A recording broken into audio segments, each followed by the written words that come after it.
많이 피곤하시죠? 네, 그쵸. 요즘에 열대야라 진짜 잠도 잘 많이 못 주무시고 특히나 숙제하시느라 그죠? 너무 힘들었습니다 이번 주가 진짜. 목사님 들으시라. 네, 잘했죠? 네. 다음 주에 나 성공대사 못 보내줘. 무조건 탈락. 아, 더 이상 하면 안 되겠습니다. 네, 무조건 탈락이다. 네, 열심히 합시다. 네, 어쩔 수 없습니다. 네, 열심히 했습니다. 네, 첫 번째 찬양 우리 주의 친절한 파리 한깃의 찬송가 405번입니다. 405장인데 역시 저도 약간 쎄한 기분이 들더라고요. 이제 5회를 시작하려고 하니까 잠이 올 것 같아서 아마 거의 90% 이상 잠이 올 것 같은데 이제 일단 말씀드릴 때 잠을 쫓아내는 목적은 아니지만 우리가 기쁘게 찬양하면 좀 나아지지 않을까라는 생각도 듭니다. 함께 우리 찬양할 때 이렇게 후렴이 이렇게 나와 있습니다. 주의 팔에 크신 팔에 안기세, 주의 팔에 영원하신 팔에 안기세. 우리가 정말 어릴 때 생각하면서 넓은 아버지의 품 그리고 너무 따뜻했던 엄마의 품에 안기는 것처럼 우리가 기쁘게 그분의 품에서 안겨서 이 예배 시간에 놀았으면 좋겠습니다. 함께 기쁘게 찬양했으면 좋겠습니다. 주의 친절한 팔에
한번 표정만 봐주세요. 너무 기쁘지 않은데 너무 더우셔서 그렇죠. 네. 네. 내 집사님 좀 더 에어컨 빵빵하게 더 틀어주세요. 네, 내 집사님 드디어 가방에서 뭘 꺼내시는 것 같긴 한데 네, 리모컨을 가방에서 꺼내시죠. 특별 리모컨. 네, 더 빵빵하게 틀어주실 것 같습니다. 우리 한 번만 더 할 때 더 기쁘게 찬양했으면 좋겠습니다. 우리 하나님께 드리는 찬양인데 너무 무슨 고민을 하시는 건지 몰라도 기쁘게 좀 다 내려놓고 찬양했으면 좋겠습니다. 한 번만 더 할게요. 주의 친절한 웃음이 안 날 때 옆에 사람 보면 웃을 수 있을 것 같아요. 주의 친절한 팔에 안기세 우리 마음이 평안하리 항상 기쁘고 복이 되겠네 영원하신 팔에 안기 주의 팔에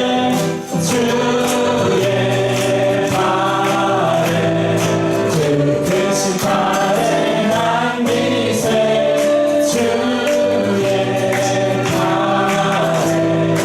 영원하신 바 주의 보좌로 나아갈 때에 주의 보좌로 나아갈 때에 기뻐 장구리 소리 외치고 겁과 두려움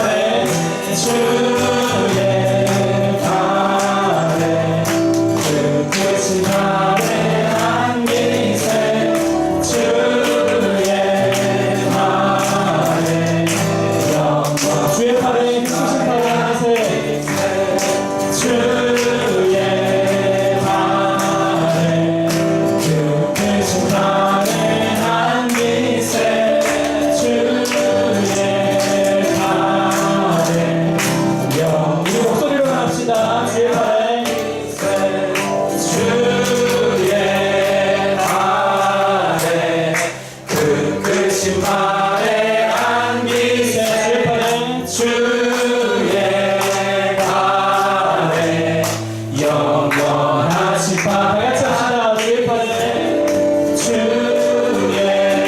팔에 그 크신 팔에 안기세. 주의 팔에 영원하신 팔에 안기세. 아멘. 맞으셨습니다. 여기서 계시는 분들 중에서 여기 얘들 둘이가 제일 기쁘게 찬양했어요. 못 보셨죠, 여러분들? 가장 기쁘고 즐겁게 하는 찬양했습니다. 네. 너희들 꼭 보여줬으면 좋겠는데 보여줄 수가 없네요, 얘들을. 네, 우리 한번 기도했으면 좋겠어요. 기쁜 마음을 가지고 기도할 때 오늘 오전 목사님께서 말씀하셨던 부분들이긴 한데 그 헤아림교회 건축을 위해서 기도할까 사실 어제 결정했긴 했지만 그 세부적인 기도 내용을 제가 바꿨어요. 아까 점심시간 때. 우리 기도할 때 이렇게 기도했으면 좋겠습니다. 건축은 지금 뭐 차질 없이 잘 하고 있고 또 거기서 건축하시는 분들도 땀 많이 흘리시지만 잘 진행되고 있는 것 같습니다. 아무도 다치시지 않고 진행되는 것도 너무 감사한데 우리 이렇게 기도했으면 좋겠어요. 그 공간이 우리가 새롭게 건축되어진 성전의 공간이 모든 성도들이 하나님과 예수님을 만나기 위한 공간, 성도가 서로 사랑하느라 애쓰는 공간, 믿지 않는 자들이 진정으로 회심하고 우리와 함께 공동체가 되는 공간, 궁극적으로는 하나님이 하나님 되게 하는 공간이 될 수 있도록 우리 기도했으면 좋겠습니다. 진행은 잘 되고 있겠지만 들어가게 되는 컨텐츠, 우리가 얼마나 더 큰 새로운 마음을 가지고 그곳에 가느냐가 더 중요한 것 같아요. 이제 한 개씩 집기들이 들어가고 인테리어 공사들을 하게 될 때 보여지는 것들보다 더 많이 중요한 건 처음에 딱 들어갔을 때 공간에 사람들이 새로 오시는 분들이 공간을 보겠지만 예배를 한 주, 두 주 오기 시작하면 우리들의 모습을 보기 시작할 것 같아요. 그럴 때 우리의 진정한 모습이 어떻게 준비되어 있느냐가 중요한 것 같습니다. 다시 한번 드리겠습니다. 우리 이렇게 기도합시다. 모든 성도들이 하나님과 예수님을 만나기 위해 애쓰는 공간, 성도가 서로 사랑하느라 애쓰는 공간, 믿지 않는 자들이 진정으로 회심하고 함께 공동체가 되는 공간, 정말 궁극적으로는 이 모든 것들을 통해서 하나님이 하나님 되게 하는 공간이 될 수 있도록 우리 그곳에 새롭게 지어질 성전을 기대하는 마음으로 기도했으면 좋겠습니다. 함께 기도합시다.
저희들이 잘 준비될 수 있도록 또 실질적인 물질적인 그 건축도 잘 되어질 수 있도록 당신께 맡겨드립니다. 예수님 기도드렸습니다.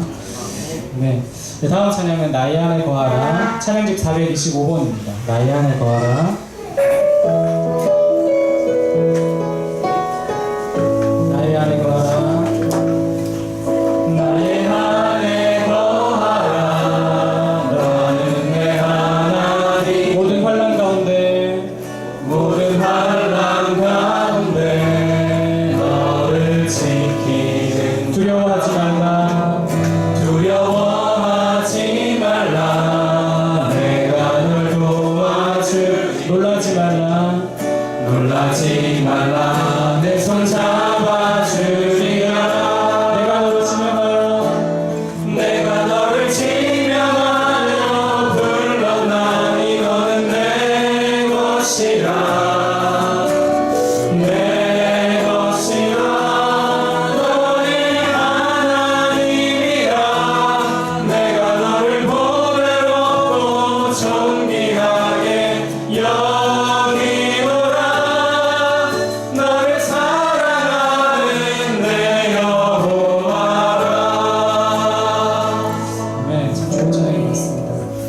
이번 달 들어서 세 번째 이제 칭찬하는 시간입니다.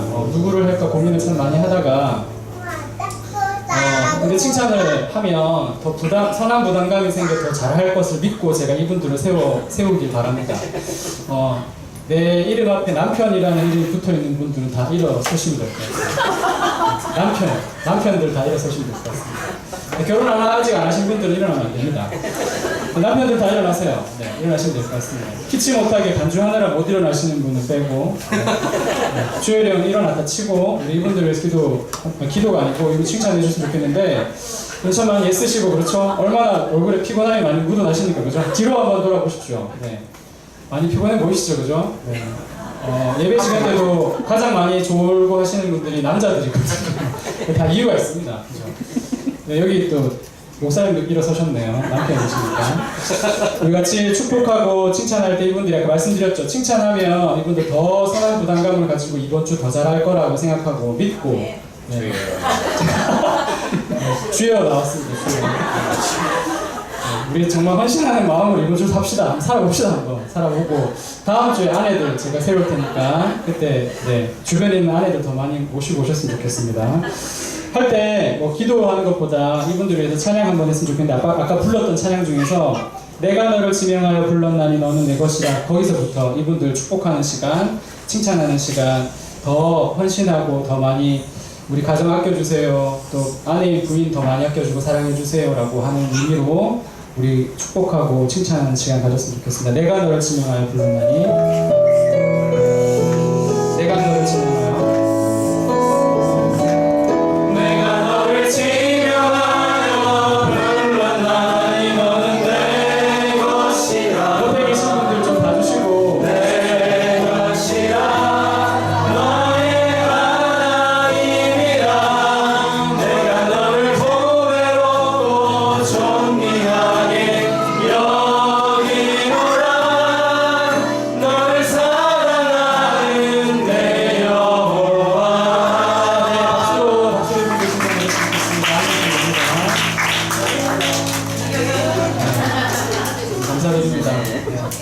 아내 못지않게 남편들 많이 고생하고 애쓰고 있으니 혼자 동굴 가서 울지 않도록 여러분들 잘 보살펴 주셨으면 좋겠어요. 아닙니다. 저는 너무 잘 지내고 있습니다. 정말입니다. 진짜. 기도 한번 할 때 우리 첫 번째는 남편들을 위해서 이분들이 더운 여름에 체력적으로 힘들지 않고 열심히 잘 할 수 있도록 기도해 주셨으면 좋겠고 또 하나는 하나됨을 좀 기도했으면 좋겠는데요. 우리 예배팀, 교육팀, 총무팀, 중보기도팀 이렇게 있습니다. 4개의 팀이 있는데 이분들 중간에 멤버들이 충원되긴 했어도 중간에 바뀌지 않았어요. 빠지거나 변경되거나 그렇진 않았는데 다들 열심히 섬기시고 헌신하고 봉사하고 계실 겁니다. 이분들이 잘 하나 될 수 있도록 팀장이신 부장 집사님 집사님들 이하 다른 분들께서 잘 하나 될 수 있도록 해달라고 우리 중보했으면 좋겠어요. 무엇보다도 계속해서 우리가 예배를 드리고 또 교회를 이끌어 가야 되는 부분에 있어서 이분들이 지치지 않고 잘할 수 있도록 그리고 어느 팀에 속해져 있지 않다고 해서 그건 나는 지금 할 일이 별로 없어 이런 게 아니라 그분들이 사실 더 중요하시죠. 왜냐하면 이 팀원들은 그분들을 위해 존재하는 것들이니까요. 그리고 하나님 위해 궁극적으로 존재하니까 남편을 위해서 또 예배팀을 위해서 교육팀과 총무팀, 중보기도팀을 위해서 우리 중보했으면 좋겠습니다. 중보기도팀 열심히 또 기도해 주시고 계시거든요. 이분들을 위해서 또 우리가 또 중보해야 되지 않을까 싶습니다. 교회에 있는 팀이 하나 되고 정말 하나님의 이름으로 잘 나갈 수 있도록 우리 기도했으면 좋겠습니다. 우리 교회에 있는 이 팀들을 위해서 기도했으면 좋겠습니다. 기도합시다.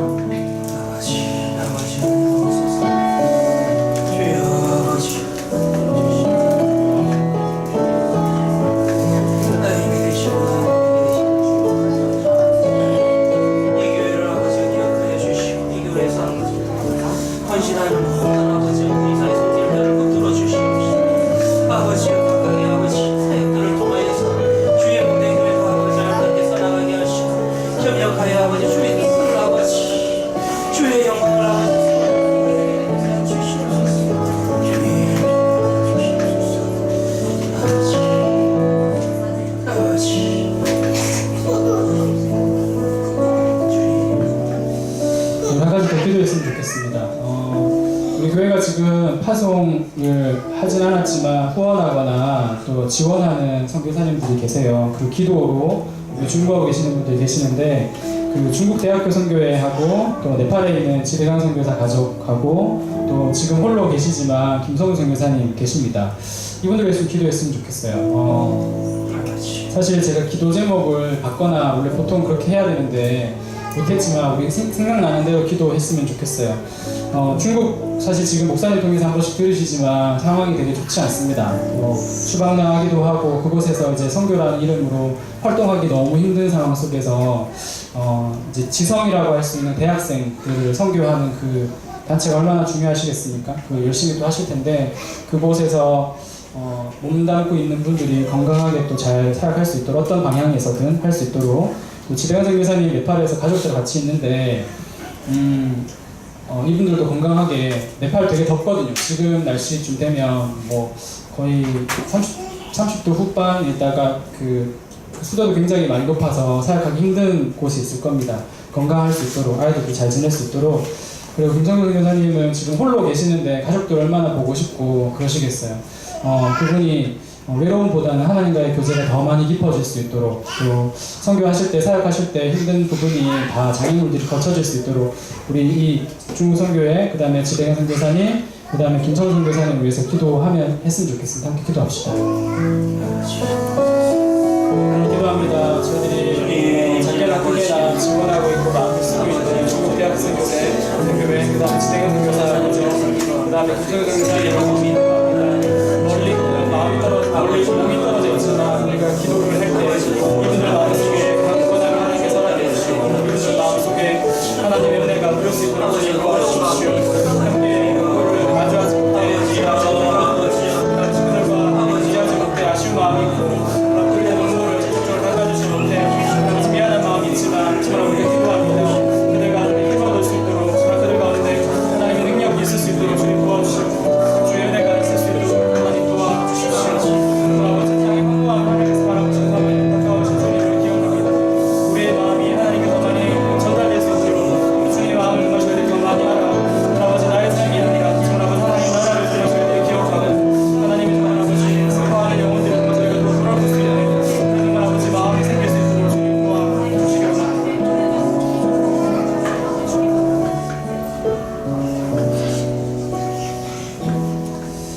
함께 찬양했으면 좋겠습니다. 찬양집 464번입니다. 이 땅의 황무함을 보소서.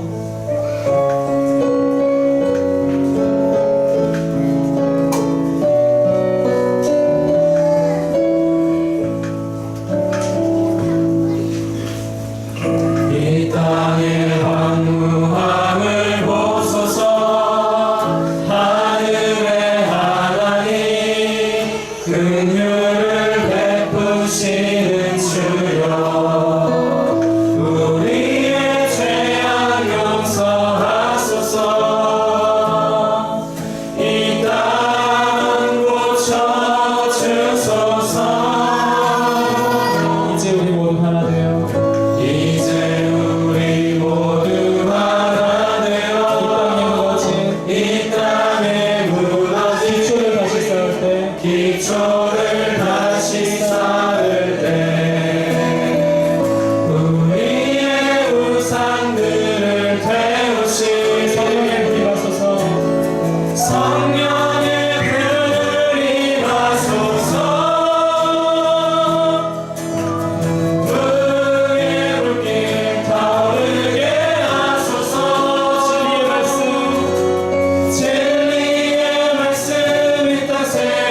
하소서.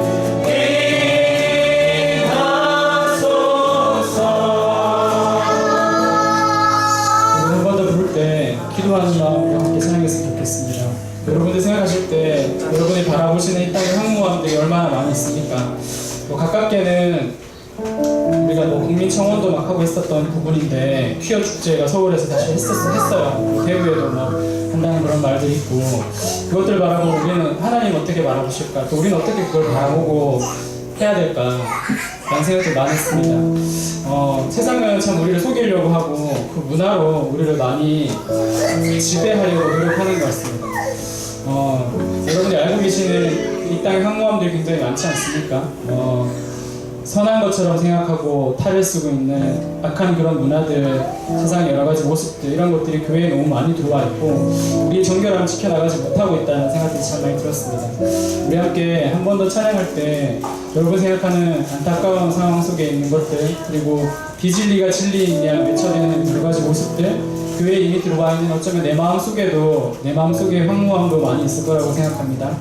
우리 교회가 정말 이 땅에 이 교회에 황무함이 아니라 하나님께서 정말 긍휼함을 베풀어 주시고 우리 교회도 이 땅도 하나님께서 고쳐주시사 하는 마음으로 간절한 마음으로 이 찬양 우리가 크게 한번 선포하는 마음으로 기도하는 마음 한번 더 했으면 좋겠습니다. 함께 합시다. 하나님 황무함으로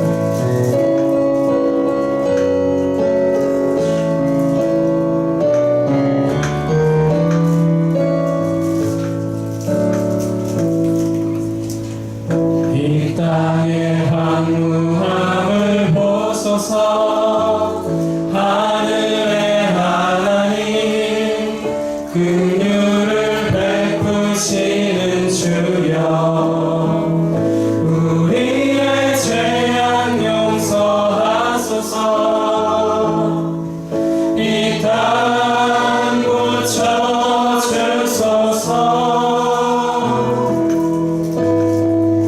이제 우리 모두 하나 되어 이 땅에 무너진 기초를 다시 쌓을 때 우리의 후상들을 태우신 성령의 불이 마소서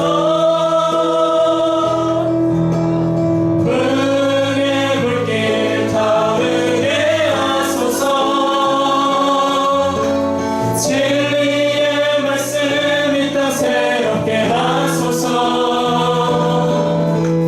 은혜의 강물 흐르게 하소서 성령의 바람 이제 불어와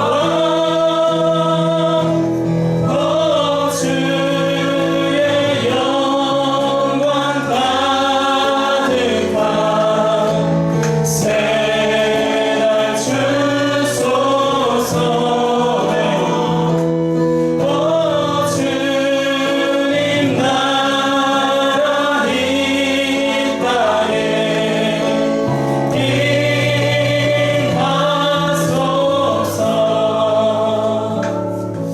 함께 마지막으로 기도할 때 참 우리가 찬양할 때도 기도할 때도 참 나라는 존재 내가 자주 보고 있는 나의 식구들에 되게 많이 함몰되어 있다라는 생각들이 듭니다. 조금 더 우리의 눈을 열어서 하나님이 바라보시는 또 예수 그리스도께서 바라보시는 안타까운 사람들과 상황들이 너무나도 많이 있음을 또 돌아보고 그들을 위해서 우리 기도할 수 있는 지경이 넓어질 수 있도록 우리가 기도하는 마음이 있었으면 좋겠고 또 하나는 여러분이 생각하시는 황폐하고 무너져 있는 그 땅을 하나님 좀 회복시켜 주십시오. 우리 가정도 우리 직장도 우리 대구 땅도 우리 대한민국 땅도 세계 곳곳에 퍼져 있는 악한 것들이 다 물러나고 정말 기초가 새로 세워지는 것들을 기도했으면 좋겠습니다. 사사기 시대처럼 속이고 속아져가고 그것이 정말 진리인 것처럼 나를 주장하는 그런 시대가 아니라 무너져가는 그 시대 가운데 하나님이라는 존재가 우리 가운데 진리로 서 계실 수 있도록 해달라고 기도합시다. 또 마지막은 목사님 말씀 전하실 때 우리가 집중하여서 이 말씀을 들어서 무너져가는 세상이 아니라 무너져가는 세상을 다시금 회복시키고 반전을 일으킬 수 있는 것이 우리 하나님 성도들 그리고 그리스도인들 그리고 교회가 될 수 있도록 해달라고 기도했으면 좋겠고 목사님 말씀 전하실 때 성령 충만한 마음으로 잘 전달하실 수 있도록 해달라고 그분을 위해서 기도했으면 좋겠습니다. 이렇게 간절하게 기도했으면 좋겠습니다. 기도합시다.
하나님, 주님의 때나 지금이나 참 하나님의 말씀대로 산다는 것이 어려운 시대를 살고 있습니다. 늘 우리는 주님이 보시기에 시간의 끝에 서 있는 주의 재림을 기다리는 성도들입니다. 주여 속히 오시옵소서. 하나님, 우리가 아버지 주님을 늘 바라보며 아버지의 말씀 붙들고 정말 기도하며 찬양하며 이 땅의 인생을 살아가는 우리네 인생들이 되게 하여 주시옵시고, 우리의 삶의 순간순간마다 내 인생에 들어오셔서 내 삶에 개입하시고 나를 붙드시고 계시는 여호와 하나님의 손을 바라보며 살아가는 우리 헤아린 교회 성도들 되게 하여 주시옵소서. 하나님 아버지, 오늘 이 오후 시간에도 주님께서 말씀하여 주시옵소서. 우리 주 예수 그리스도의 이름으로 기도합니다. 교회 소식 말씀드리도록 하겠습니다. 오늘 오전에 김지성 군과 이예빈 양 입교식이 있었습니다. 다시 한 번 더 축하를 드립니다. 우리 중보기도함 준비되어 있고요. 우리 늘 도현욱 집사님 참 혼자서 고생을 많이 하시는데 페이스북과 유튜브에 우리 헤아린교회 예배 영상이 올려져 있습니다. 운영위원회에서는 원래 다음 주부터 드레스다운 선데이를 할까, 이걸 제가 번역을 어떻게 해야 될지 마땅한 번역문이 없어서 작년부터 계속해서 그냥 영어로 쓰고 있습니다. 여러분들 조금 우리가 더운 관계로 넥타이도 푸시고 그리고 좀 더 복장을 편하게 해서 예배에 말씀에 집중할 수 있도록 그래 복장을 좀 편하게 하는 시간입니다. 그렇다고 해서 수영복은 안 된다. 그건 잊지 마시길 바랍니다. 그래서 오늘 이미 시행을 해서 우리가 한 8월 중순까지 드레스다운 선데이로 지킬 예정입니다. 김경숙 사모님과 영경희 집사님 성경 읽기표 제출하셨습니다. 오늘 우리 피택자들 숙제를 제출해 주셔서 참으로 감사합니다. 제가 열심히 읽었습니다. 30분 만에 다 읽어봤는데 다들 성실하게 숙제에 잘 임해주셨고요. 읽으면서 두 분한테 제가 발견한 거는 왜 이 문장에 줄을 그었을까? 뜬금없이 왜 여기에 줄을 그었을까? 조금 고민을 했습니다. 다음 숙제는 이런 일이 없도록 동의입니다. 다음 숙제는 이런 일이 없도록 조금 더 열심을 다해 주시기를 바랍니다. 예, 원래 지난주에 사사기가 끝날 수 있겠다라는 생각을 했었는데 못 끝냈습니다. 그래서 아마 오늘 사사기가 끝날 것 같습니다. 앞으로의 진도는 이어서 그대로 룻기서를 하겠습니다. 룻기서를 하고 룻기서가 끝나고 나면은 오후에 우리가 다니엘서 공부를 마저 끝낼 예정입니다. 여러분들 기억하실지 모르겠지만 다니엘서는 제가 1장부터 6장까지는 주일 오전에 설교로서 전했습니다. 전했나라고 생각하시면 설교로서 8번인가에 나누어서 전했고요. 7장부터 12장은 전형적으로 요한계시록과 같은 묵시문학 형태를 좀 쥐고 있습니다. 그러다 보니까 이거를 주일 오전에 설교 형태로 전하면은 이해하는데 조금 어려움이 있을 것 같아서 이거는 이제 다니엘서의 후반부는 우리가 성경 공부 형태로 이와 같은 식으로 좀 교재를 봐가면서 그래서 이제 다니엘서의 후반부는 다 마저 끝내도록 하겠습니다. 우리 오늘 함께 나눌 사사기의 말씀은 사사기서 마지막 장이죠. 21장의 말씀입니다. 21장 16절부터 마지막 25절까지 사사기 21장 16절부터 25절 말씀까지 우리 교독하도록 하겠습니다. 회중의 장로들이 이르되 베냐민의 여인이 다 멸절되었으니 이제 그 남은 자들에게 어떻게 하여야 아내를 얻게 할까 하고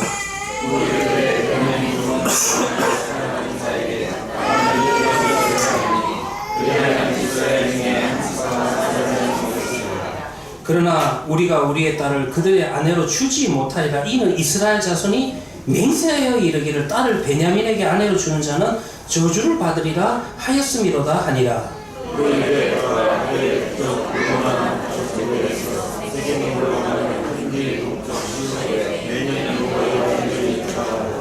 베냐민 자손에게 명령하여 이르되 가서 포도원에 수고하 너가 실로에 자기 춤을 춰라거든 너희는 포도원에서 나와서 실로에 자기에서 각각 하나를 만들어가지고 자기 영향에서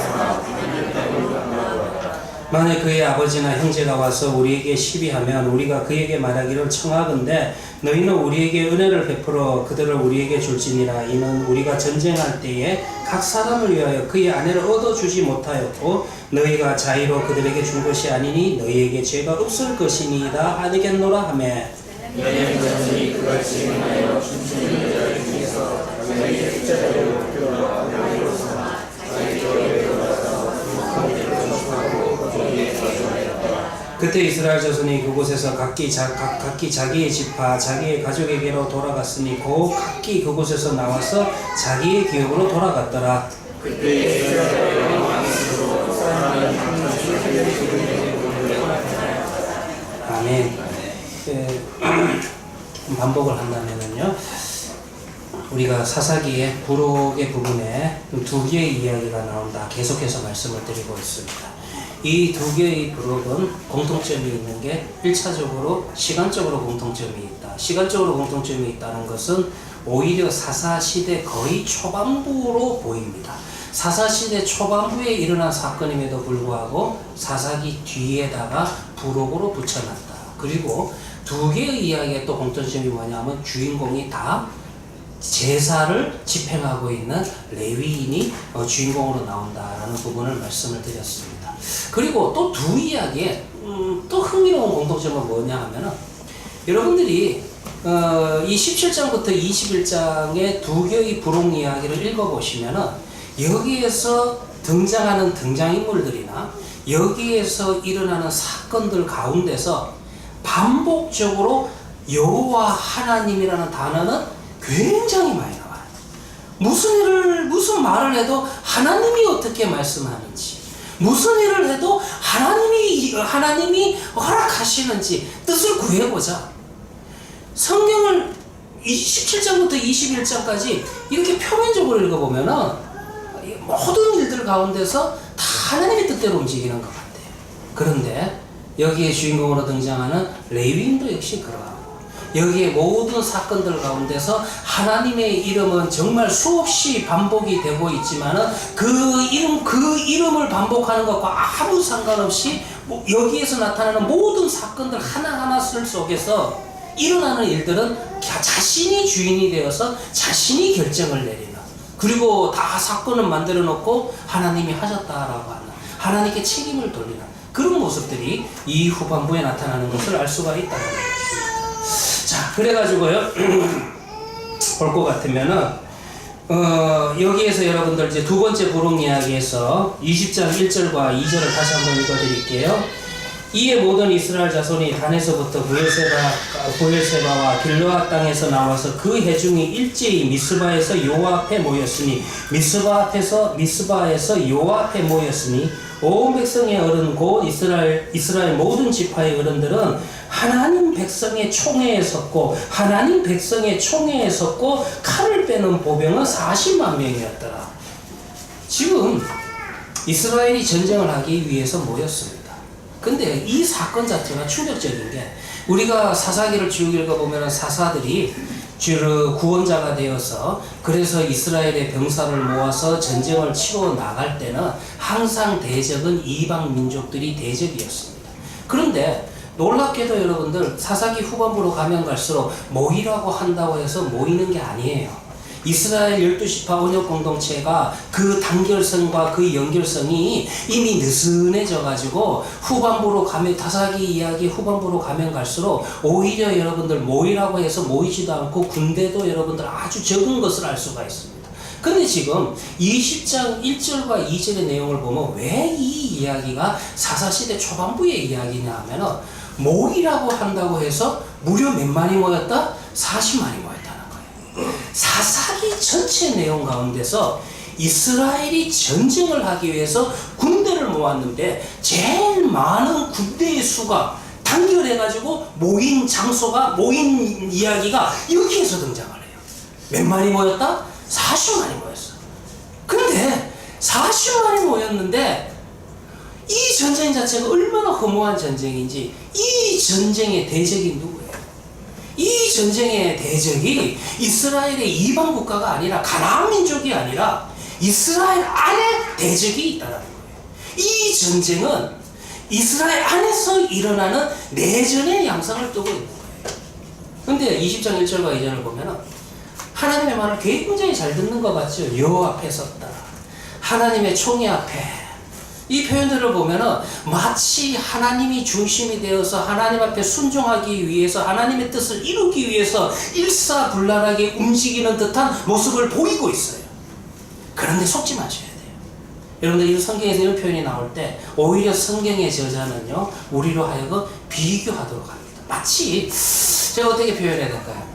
전에도 설교를 했지만 요나서에서 요나가 물고기 뱃속에 들어가서 물고기 뱃속에서 드리는 감사의 기도가 표면적으로 읽을 때는 대단히 경건한 그런 기도로 보입니다. 어떻게 물고기 뱃속에 들어가서 하나님을 향해서 원망하지 아니하고 불평하지 아니하고 이렇게 감사 찬양하며 살 수 있을까? 표면적으로 보면은 그러하지만은 그 요나서 2장에 요나가 물고기 뱃속에 들어가서 드리는 그 기도의 내용을 심층적으로 살펴보시면은 하나님이라는 이름, 여호와라고 하는 이름은 많이 나오지만은 이름은 부르면서 지금 일어난 모든 일에 대한 책임은 누구에게 던지고 있어요?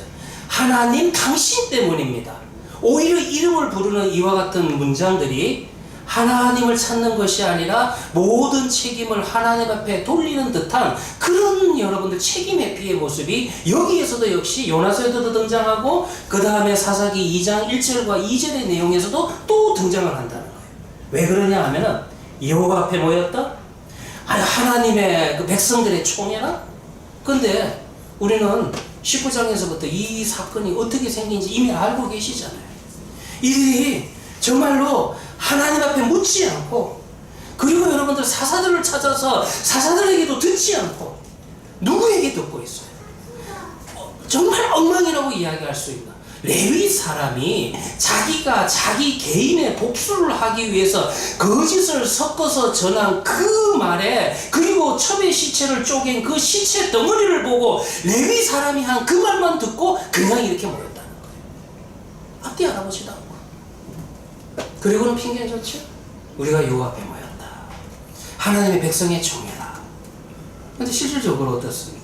지금까지 일어난 이 일련의 과정을 통해서 볼 때 이것이 정말 여호와 앞에 모인 백성이에요? 이것이 정말 하나님의 백성의 총회라고 이야기할 수 있겠어요? 하나님이 보시기에는 40만 명이나 모였지만은 결국은 이들은 오합지졸이라, 그렇게 이야기할 수 있어요. 마치 어떻게 이야기해야 될까요? 우리 로마서 한번 찾아볼까요? 로마서의 말씀, 로마서 3장 10절과 12절 말씀입니다. 3장 10절부터 12절 말씀까지 우리 다 같이 한 목소리로 읽도록, 죄송합니다. 엉뚱하게 다른 성경을 찾아가지고, 로마서 3장 10절부터 12절 말씀까지 우리 다 같이 한 목소리로 한번 봉독하도록 하겠습니다. 시작. 기록된 바 의인은 없나니 하나님은 없으며 깨닫는 자도 없고 하나님을 찾는 자도 없고 다 치우쳐 함께 무익하게 되고 선을 행하는 자는 없나니 하나도 없도다. 사도 바울이요, 이 우리 인간 본질에 대해서 정말 잘 기록하고 있는 것이 로마서 3장 10절부터 12절의 말씀이에요.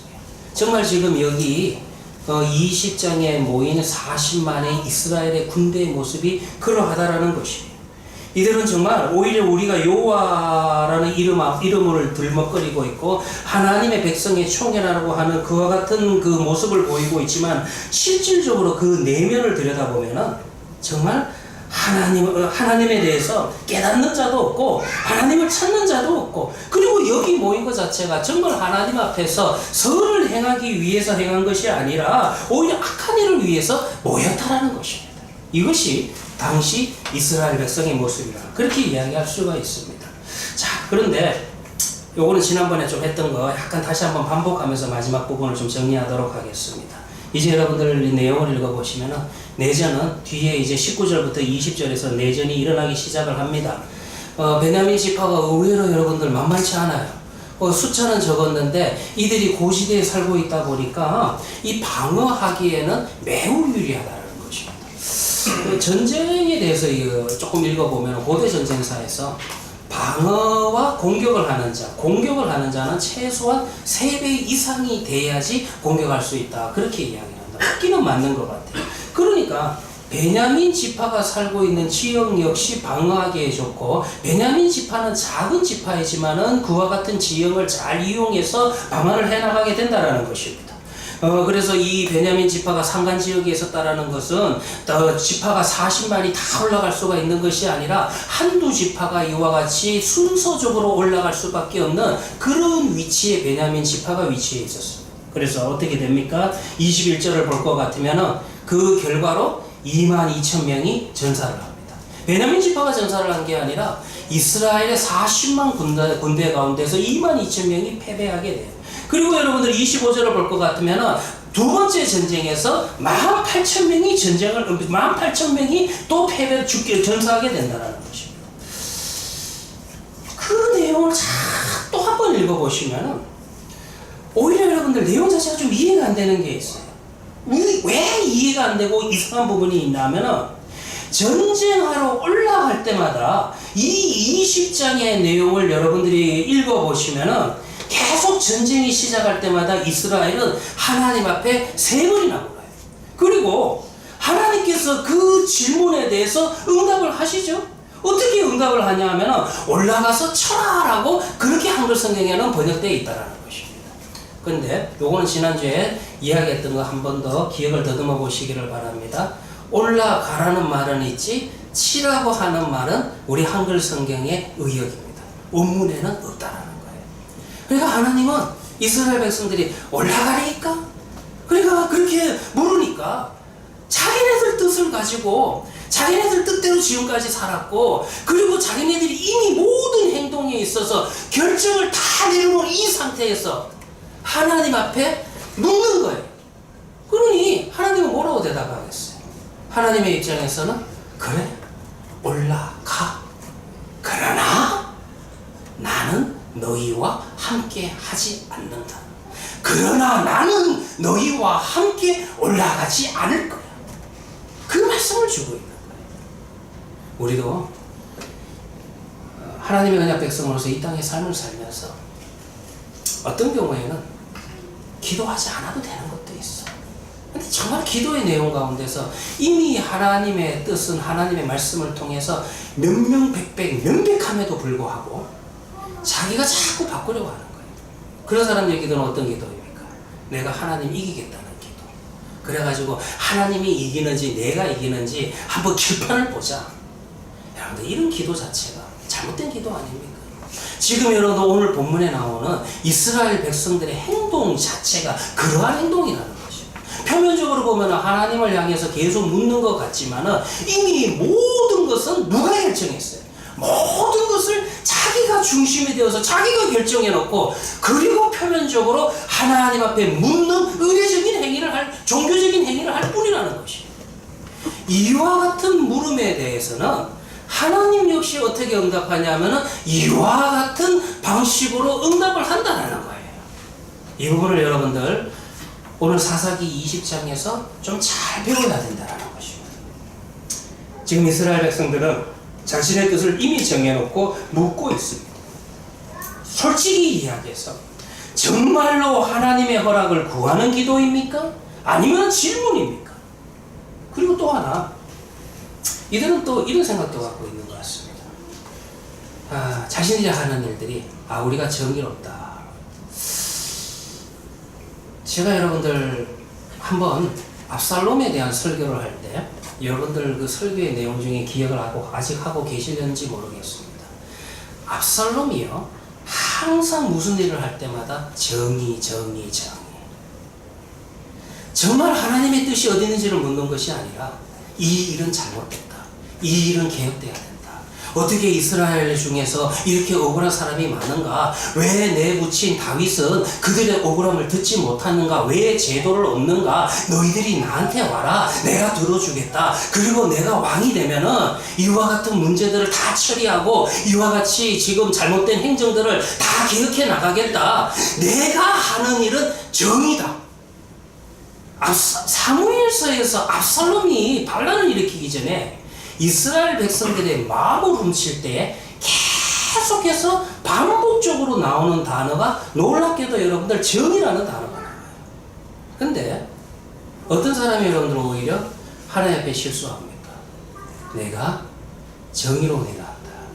여러분들 우리가 악한 일을 할 때 그래도 우리가 안에 하나님의 모양과 형상이 있고 종교성이 있기 때문에 양심, 최소한의 양심이 있으면은 정말로 악한 일을 하면서 이것이 하나님의 뜻이다 그렇게 이야기 안 해요.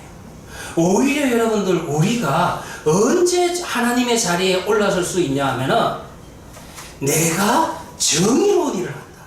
내가 바른 일을 한다. 이 상황 속에서 하나님을 제쳐버리고 하나님을 향해서 나를 따라오십시오. 내가 하나님 앞에 서고 하나님 보고 나를 따라오라는 그런 잘못된 판단을 자칫 잘못하면 할 수 있는 시기가 바로 이 시점이에요. 사무엘서에서 누구를 통해서도 할 수 있다? 압살롬을 통해서도 할 수 있고, 그리고 여러분들 오늘 본문에서도 나타납니다. 왜 여러분들 이들이 이렇게 당연하게 생각했을까요? 지금 이 사건이 어떻게 해서 여러분들 여기까지 오게 된 겁니까? 잘 아시다시피 레위인의 첩을 기브아의 불량배들이 밤새도록 성폭행에 시달리게 하다가 죽었습니다. 사실 본문을 보면 누가 죽였는지는 모르겠어요. 기브아의 불량배가 완전 죽인 건지 정말 레위인이 죽은 건지는 모르지만, 그러나 99% 죽음에 이르도록 한 것은 기브아의 불량배가 맞기는 맞습니다. 그런데 이 기브아의 불량배를 넘겨달라고 베냐민 지파에게 요구를 했을 때, 이때 베냐민 지파도 안 넘겨주죠.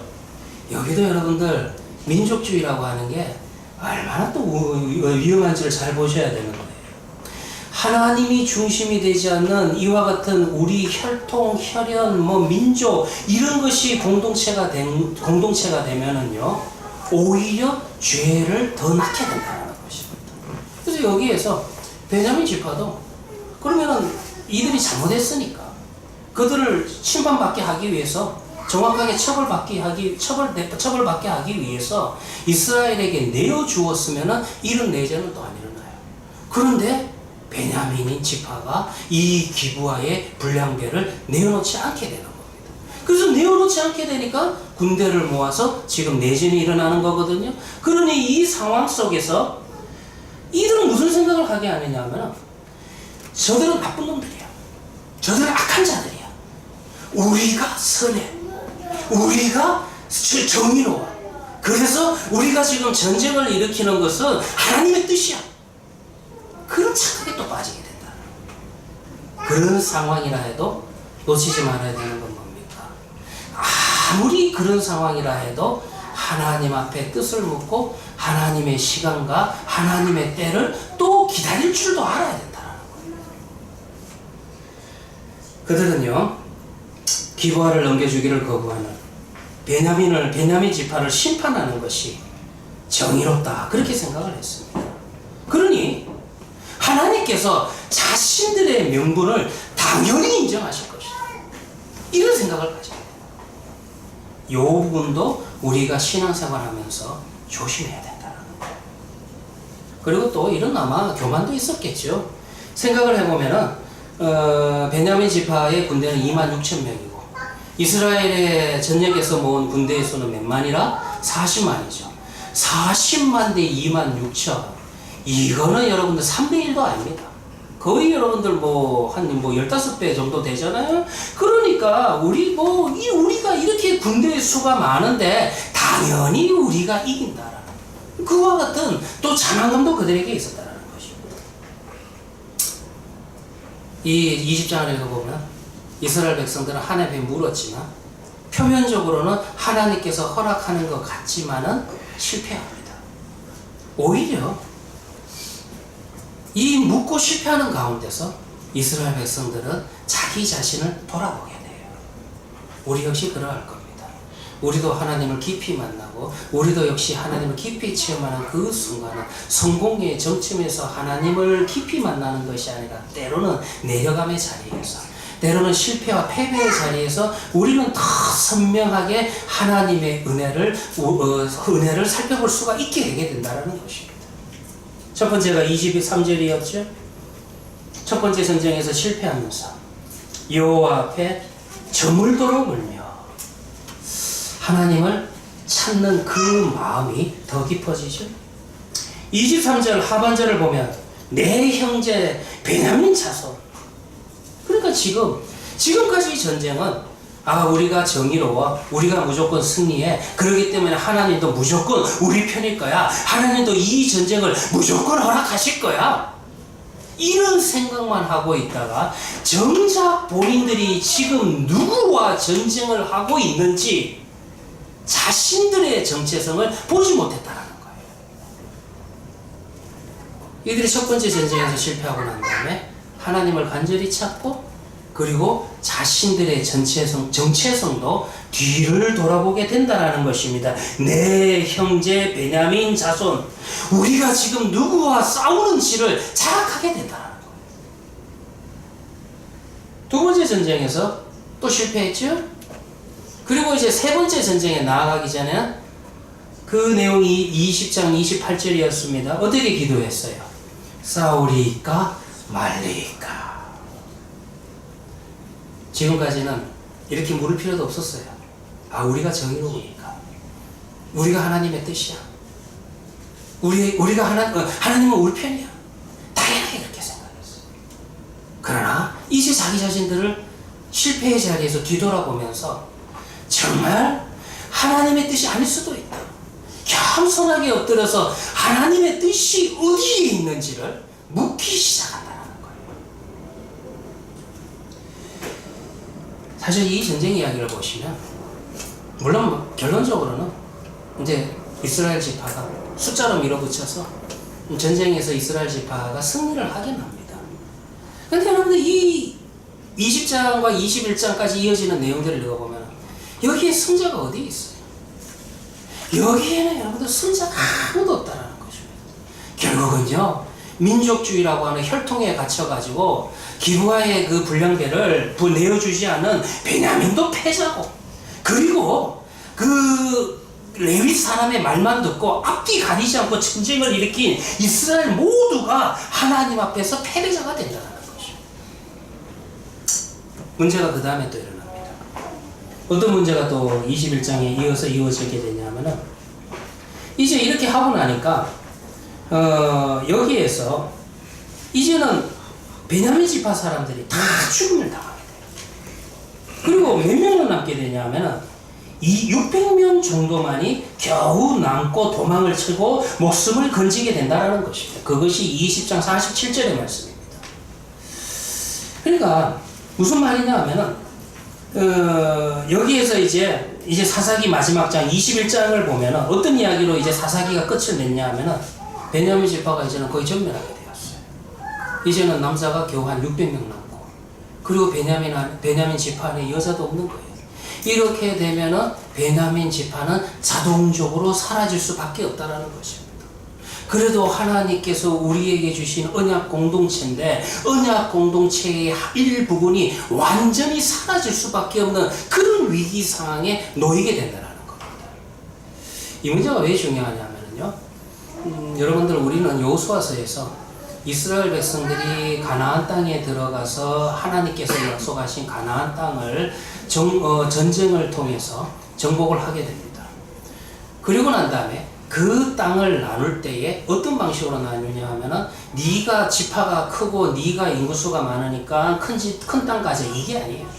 제비를 뽑아 가지고, 그래서 여러분들 이제 이스라엘 지파의 땅을 나누게 된다는 것입니다. 사실 우리는 여러분들 여호수아서를 읽어보시면은 여호수아서에서 기억하는 게 대체적으로 여기까지만 기억을 합니다. 이제 요단강을 쫙 물이 걸러져 가지고 건너게 되고, 그리고 이제 그 유명한 여리고성을 정복하는 이야기가 나오고, 그 다음에 아이성에서 전투하는 이야기가 나오고, 그 다음에 10장에 가면은 이제 이제 10장에 가가지고 이제 하여튼간 다 남쪽 북쪽에 이제 가나안 지파의 연합군들과 싸워가지고 이기는, 그래서 가나안 땅을 다 정복하는 요 이야기까지만 이야기를 해요. 근데 여러분들 여호수아서는 10장에서 끝나지 않거든요. 24장에서 끝나거든요. 오히려 더 많은 부분은 뒷부분은 어떤 부분이냐 하면은 좀 지겹지만은 재미는 없지만은 이스라엘 백성들이 이제 가나안 땅에 들어가서 정복 사업을 끝내고 난 다음에 그 가나안 땅을 제비를 뽑아가지고 나누는 이야기가 여호수아서에서 훨씬 더 많아요. 그러므로 우리는 여호수아서의 주제가 뭐냐 하면은 여호수아서에서 전쟁을 통해서 정복을 하는 그 전쟁, 재미있는 전쟁 이야기가 여호수아서의 핵심이 아니라 하나님의 약속이 얼마나 신실한가. 자, 봐라. 여기 지도가 있다.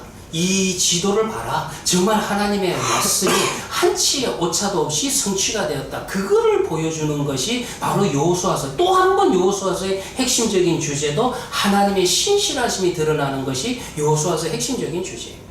그런데 여기서 조금 더 설명을 해드린다면 이 여호수아서에서 왜 여러분들 이제 이들이 그 제비를 뽑아서 땅을 나누게 되냐 하면 이 땅은 우리의 힘과 우리의 능력으로 쟁취한 것이 아니라 하나님께서 전적으로 주신 선물이다. 내게 아니다. 하나님의 것이다. 라는 그와 같은 믿음의 인정으로서 제비를 뽑아서 땅을 나누게 됩니다. 그리고 나중에 여러분들 희년에 대한 이야기도 나오게 되는데 이 희년 제도가 왜 두게 되냐 하면 혹시라도 어떤 한 룻기서에 이제 그런 이야기가 나오기 시작해요. 이제 혹시라도 한 지파에 가뭄이 들어서, 물론 가뭄이 들면은 경제적인 문제가 생기기 시작을 합니다. 하나님께서 주신 조상 대대로 내려오는 땅이라고 해도 경제적인 문제가 생기기 시작을 하면 그 땅을 팔 수가 있어요. 그런데 그 땅을 판다고 해서 땅의 소유권이 완전히 산 그 사람에게 넘어가는 게 아니라 이 땅의 원주인은 누구다? 하나님이기 때문에 50년, 희년이 되면은 그 땅이 원주인에게 돌아가는 것이 희년법입니다. 그런데 이 희년법의 중간에 기업 모르는 자가 나타나요. 요거는 이제 여러분들 이어지는 룻기서하고 또 관련이 됩니다. 이 룻기서에 읽어보시면은 기업 모르는 자가 나타나는데 이 기업 모르는 자는 어떤 사람이냐 하면은 일단 땅을 팔았는데 그러면은 그 땅이 희년이 되기까지 어떤 사람은 30년 남은 사람도 있고 어떤 사람은 10년이 남은 사람도 있고 물론 여러분들 그런 기간들은 있을 거예요. 아직 희년의 나팔이 불기에는 시간이 많이 남아있는데 친족 가운데서 기업 모르는 자가 나타납니다. 대신 물어주는 거예요. 그러면은 그 땅은 희년이 돼도 희년까지 기다릴 필요가 없이 바로 그 즉시로 그 땅 주인에게 돌아가게 되는 거죠. 이것이 여러분들 희년법입니다. 이 이야기를 계속하면 안 되는데 근데 성경을 읽어보시면 이 제도가 하나님 나라의 원리인데 이것이 하나님의 성품을 보여주는 제도인데 우리 인간이 부패하고 타락이 있기 때문에 구약 성경에서 보면은 과연 희년 제도를 지킨 적이 있는가? 레위기에서 희년 제도에 대해서 언급은 하지만 희년 제도에 대해서 지켰다라는 내용은 거의 찾아볼 수가 없습니다. 그럼에도 불구하고 레위기에 희년 제도에 대해서 기록하고 있는 것은 그것이 하나님 나라의 원리고 그것이 하나님의 본성, 하나님의 속성을 또 보여주는 이야기이기 때문에 기록은 되어 있는 것 같아요. 요 희년 제도 또 다른 측면에서 왜 중요하냐면은 이렇게 해야지만이 나중에 여러분들 경제적으로 연약해져서 땅을 팔 수밖에 없던 지파가 그 땅을 팔아가지고 땅을 잘못하면 팔면은 한 지파가 연약한 지파가 완전히 사라지게 되는 거예요. 없어지게 되는 거예요. 그래서 어떠한 지파라 할지라도 이 12지파 언약 공동체가 그대로 유지되기를 원하시는 하나님의 의도와 목적이 있었기 때문에 이 희년 제도가 또 시행되는 거예요. 근데 오늘 본문에서 희년 제도하고 아무 상관없이 어떻게 돼요? 지금 자기네들끼리 전쟁을 해가지고 한 지파가 사라지게 된 거예요. 이 베냐민 지파가 지금 멸종을 당할 그런 상황에 있게 된다는 겁니다. 이런 문제에 처하게 되었을 때 이스라엘이 해결책으로 제안한 방법이 뭡니까?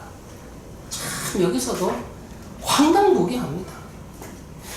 지금 계속해서 여러분들 제가 17장에서부터 이 부분을 강조하죠. 17장에서부터 나오는 이야기의 흐름들을 보시면은 계속 여호와 하나님이라는 단어는 등장을 하지만은 그 문제를 일으켜놓고 그 문제를 해결하고 처리하는 방식에 있어서는 하나님의 방식과는 아무 상관이 없어요. 이들이 무슨 문제가 있냐면 지들 마음대로 또 맹세를 했어요. 야, 우리가 우리의 딸들 중에서는 다시 베냐민 지파에게 우리 딸을 주지 말자. 그렇게 맹세를 한 거예요. 이 맹세도 웃기는 맹세고, 그리고 이 맹세를 지금 이 맹세를 깨는 자는 하나님의 저주를 받으리라. 여러분들, 이게 여호와 하나님의 이름을 망인되게 일컫는 행동들이에요. 그런데 여러분들, 자기네들 마음대로 자기네들 뜻대로 맹세하고 자기네들 마음대로 이 맹세를 깨는 자는 하나님의 저주를 받으리라. 이렇게 맹세해 놓고 나니까 문제를 어떻게 처리해요? 문제를 이제, 자, 베냐민의 남자가 600명인데 그러면은 여자도 몇 명이 필요합니까? 600명이 필요하죠. 그래가지고 문제를 처리하는 방식이 어떤 방식으로 처리를 하게 되냐 하면은, 참 가만히 보니까 길르앗 야베스 사람들이 이 전쟁에 참여 안 했다는 거예요. 그러니까 쟤들은 맹세를 안 했잖아. 그래가지고 거기에 사람들을 죽이고 거기에 딸들을 베냐민 남자들에게 넘겨버린 거예요. 이것도 웃기지 않아요? 자기네들은 맹세를 했으니까 딸들을 줄 수 없고, 길르앗 야베스 사람들은 전쟁에 참여하지 않았으니까, 전쟁에 참여하지 않은 자는 맹세에 참여하지 않은 게 되니까 그들은 죽여도 되고, 그들을 죽이고 그들의 거기에서 여자를 400명을 뺏어왔다는 겁니다. 자, 그래도 베냐민 사람의 남자의 수는 몇 명이라고요? 600명. 그리고 지금 길르앗 야베스의 여자들은 몇 명이라고요? 400명. 아직 몇 명이 필요합니까? 200명이 필요하죠. 그 다음에 여러분들, 또 200명을 위해서는 어떤 방식을 체크하게 돼요? 오늘 읽었던 방식이죠. 실로에서 축제가 일어나는데 그때는 눈 감아줄게. 그때 너희들이 가서 여자를 납치해도 돼. 이렇게 하면, 그래도 우리는 맹세를 깨트린 게 아니야. 이런 방식으로 문제를 해결하고 있다는 거예요. 사사기를 보시면 결국 여러분들, 우리 믿음의 길이라고 하는 것은 하나님이 내 인생에 들어왔을 때 나의 힘을 내려놓고 내 생각과 내 계획을 내려놓고 정말 하나님 앞에 자기 자신을 돌아보는 것이 믿음의 길입니다. 근데 오늘 사사기의 내용을 보세요. 마지막에 문제를 해결하는 이 문제 해결법까지 한번 살펴보시기를. 어떤 방식으로 문제를 해결해요? 그죠? 자기네들보다 더 약한 자를 공격해가지고 그래서 문제를 해결합니다. 그래놓고는 우리는 문제 해결했어. 우리는 하나님 앞에 정의로워. 우리는 하나님 앞에서 우리가 행한 맹세를 깨트리지 않아. 자, 우리가 봐도 한심하죠. 하나님이 봐도 어떻겠어요? 그러니 사사기의 마지막 절은 어떻게 끝납니까? 사사기의 마지막 절, 우리 한번 다 같이 읽어볼까요? 다 같이 한번 사사기 마지막 21장 25절. 한마디로 이 시대는 어떠한 시대입니까? 다 같이 한 목소리 읽읍시다. 시작. 그때 이스라엘에 왕이 없으므로 사람이 각기 자기의 손에 오는 대로 행하였더라. 무슨 말이에요? 네 좋은 대로 살아봐라. 네 멋대로 살아봐라. 이 시대가 이런 시대예요. 그러면 어떻게 문제를 해결해야 할까요? 어떻게 문제를 해결할까요? 그 이야기가 바로 뒤에 있는 성경이 뭐라고요? 룻기서입니다. 룻기서에서 이제 우리가 그러면 어떻게 살 것인가? 그 문제에 대한 해결책을 또 보여주고 있는 것입니다. 마지막으로 여러분들, 우리 룻기서 1장 16절 말씀 다 같이 읽고 오늘 성경 공부 마치도록 하겠습니다. 자, 우리는 그러면 어떻게 할 것인가? 그 문제에 대한 해결점이 1장 16절에 기록됩니다. 누구에게 한 내용이냐면 롯이 어머니에게 한 말이죠. 다 같이 한번 읽읍시다. 시작. 루시 이르되 내가 어머니를 떠나며 어머니를 따르지 말고 돌아가 방문하지 마옵소서. 어머니께서 가시는 곳에 나도 가고 어머니께서 머무는 곳에 나도 머물겠나이다. 어머니의 백성이 나의 백성이 되고 어머니의 하나님이 나의 하나님이 되시리라. 이것을 하나님은 기다리고 있다는 것입니다. 기도하도록 하겠습니다. 우리 주님께서 가르치신 기도로 오후 성경 공부 마치도록 하겠습니다. 하늘에 계신 우리 아버지여, 이름이 거룩히 여김을 받으시오며 나라의 이루어지오며 뜻이 하늘에서 이루어진 것 같이 이 땅에서도 이루어지며 오늘 하루 우리에게 영원한 힘을 주시고 우리가 우리에게 죄진들을 사하여 준 것 같이 우리 죄를 사하여 주시고 우리를 시험에 들게 하지 마시고 다만 안에서 구하옵소서. 대개 나라와 근세와 영광이 아버지께 영원히 싸움나이다. 아멘. 예수